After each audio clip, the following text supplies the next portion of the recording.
بسم اللہ الرحمن الرحیم۔ السلام علیکم۔ دو بڑی خبریں آئی ہیں بہت ہی زبردست، اور ایک تو آپ کو ویزے کے بارے میں بتاؤں گا کہ جو پاکستان سے tourist visa visit visa apply کر رہے ہیں ان کے ویزے جو ہے اتنی جلدی لگ کے نہیں آ رہے۔ پہلے جو ویزے لگ رہے تھے وہ جن کی عمر 40 سال سے زیادہ تھی یا فیملی کے ساتھ اپلائی کر رہے تھے وہ لوگ جو ہے ان کے ویزے لگ کے فٹافٹ آ رہے تھے۔ اب جو لوگ اپلائی کر رہے ہیں ویزا، حالانکہ ویزا اوپن ہو گیا لیکن اس میں کافی زیادہ دیری آ رہی ہے، کئیوں کے جلدی آ رہے ہیں، کئی کے کافی دن لگ جاتے ہیں، بڑا یعنی کہ جو انہوں نے ٹارگٹ بنایا تو اس سے مس ہو جاتا ہے۔ بہرحال یہ بات یہ آپ کو بتاتا ہوں کہ اب ایکسپو آ رہا ہے، ایکسپو کے قریب جو ہے یعنی کہ اس ماہ کے اینڈ میں اگر اپلائی کریں گے تو آپ کے ویزے فٹافٹ آئیں گے، یعنی کہ لگ کے آئیں گے۔ ایکسپو میں انہوں نے بندے کو بلانا ہے، ٹارگٹ پورا کرنا ہے، اس کو ایکسپو 2020 پوری دنیا کو دکھانا ہے کہ ہم نے اس کو کامیاب کر دی، پوری دنیا آ رہی ہے۔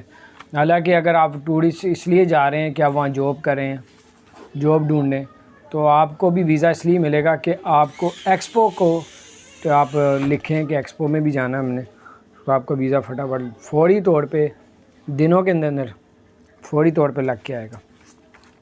تو باہر ایک تو یہ خبر تھی۔ دوسری خبر یہ ہے جو لوگ بھی یو اے ای میں جو ہے وہ کام کرتے تھے، کمپنی نے ان کو نکال دیا ہے، تو اب 28 دن کے اندر ان کو واپس آنا ہوتا تھا، اب 28 دن کی بجائے انہوں نے 6 ماہ کا ٹائم دے دیا۔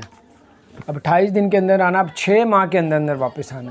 اگر 6 ماہ کا اس لیے دیا ہے کہ آپ کسی اور کمپنی میں جاب کریں، کام کریں، اور یعنی کہ اب ملتی ہے، اب وہ بھی جاب مل جاتی تو آپ کا 6 مہینے بڑے ہوتے ہیں، اس دوران آپ کہیں اور جا کے شاپ یعنی کہ واپس نہ جا سکیں، کہیں اور کام شروع کریں۔ بہت بڑی بات تھی، میں نے کہا کہ شیئر کرتا ہوں۔ اپنا خیال رکھیں، چینل کو سبسکرائب نہیں کیا